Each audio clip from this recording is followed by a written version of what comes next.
O Martírio de São Policarpo, a ata do Martírio de São Policarpo, eu recomendaria que todos lessem. Ela é muito grande, por isso eu vou recorrer ao resumo que Daniel Rupes faz da ata, porque ela é muito comprida, apesar de merecer ser lida. Não é? São Policarpo, só para quem não sabe quem ele foi, São Policarpo é um dos padres apostólicos, ou seja, um daqueles padres da igreja que conheceram os apóstolos. Ele foi discípulo de São João, pequeno ainda. Ele falava que se lembrava cada uma das palavras que ele escutava do apóstolo João, ainda meninote, rapazote. Era um homem idoso, com mais de quase 90 anos, respeitadíssimo na igreja, e foi preso no ano 155. No ano 155, 12 cristãos de Esmirna tinham sido presos e julgados. Todos eles, exceto um, deram provas de uma intrepidez admirável, que atingia as raias da temeridade. Um deles, em pleno interrogatório, chegou a bater no procônsul, talvez por tê-lo achado demasiado indulgente e ter tido receio de que sua mansidão procurasse apostasia. Ou seja, um dos cristãos que foi preso bateu no procônsul porque o procônsul estava sendo muito ameno e temia que com essas amenidades, com essa doçura do procônsul, alguém apostatasse. A multidão enfurecida reclamou sanções mais severas.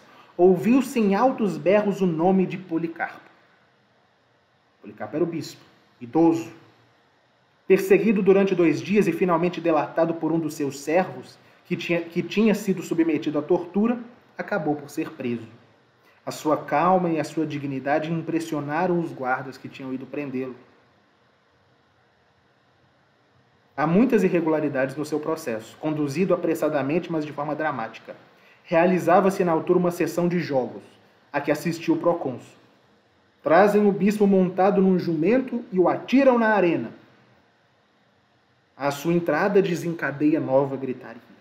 E começa o interrogatório, cuja trágica simplicidade é maravilhosamente relatada pela ata do seu martírio.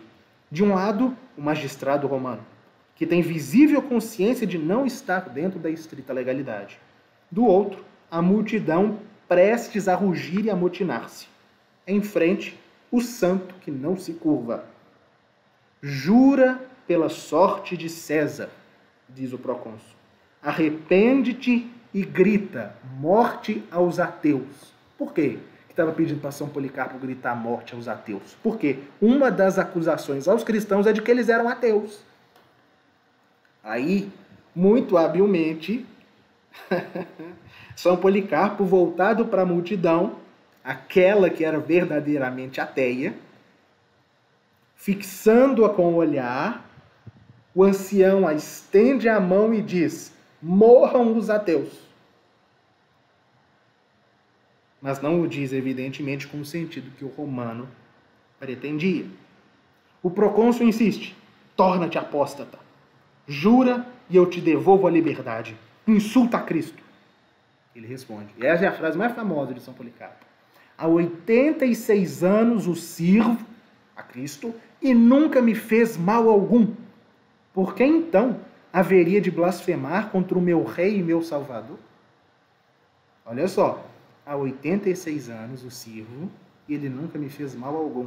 Por que eu haveria então de blasfemar contra meu rei e meu salvador? Jura pela sorte de César? Responde São Policarpo. És excessivamente confiante se espera convencer-me. Na verdade, eu te declaro, sou cristão. Tenho as feras à minha disposição. Dá as tuas ordens. Quanto a nós, quando mudamos, não é do melhor para o pior. Belo é passar do mal para a justiça. Se não te arrependes, e já que desprezas as feras, morrerás numa fogueira. Tu me ameaças com um fogo que arde 1 hora e depois se apaga. Mas por acaso o Senhor conhece o fogo da justiça que virá? Sabes qual é o castigo que devorará os ímpios? Vamos, não te demores. Resolve logo como te aprouver. Logo que o romano mandou o arauto proclamar a sentença, a multidão não se conteve. saltou as grades do anfiteatro e espalhou-se pela arena. Foi a própria multidão que empilhou a lenha para a fogueira. E os judeus da cidade foram os primeiros a ajudar. E as chamas elevaram-se altas e brilhantes, em forma de abóboda ou como uma vela enfunada pelo vento, de sorte que o corpo do Marte foi como o ouro e a prata purificados no cadinho. Diz as atas que o fogo não queimou São Policarpo, que ele envolveu o corpo do Marte como que o transfigurando em ouro e prata, parecia a cor, né? O fogo não o queimou. Aí eles foram, e na verdade parece que o fogo o tostou como se o cozinhasse. E se espalhou para todo canto um cheiro de pão que acabou de sair do forno. Isso lembra, na hora, o que Santo Inácio de Antioquia, que morreu 50 anos antes, escrevia para os romanos sobre o seu martírio. Eu vou ser colocado nas bocas dos leões e eles vão me mastigar como o trigo é amassado para ser o pão de Cristo.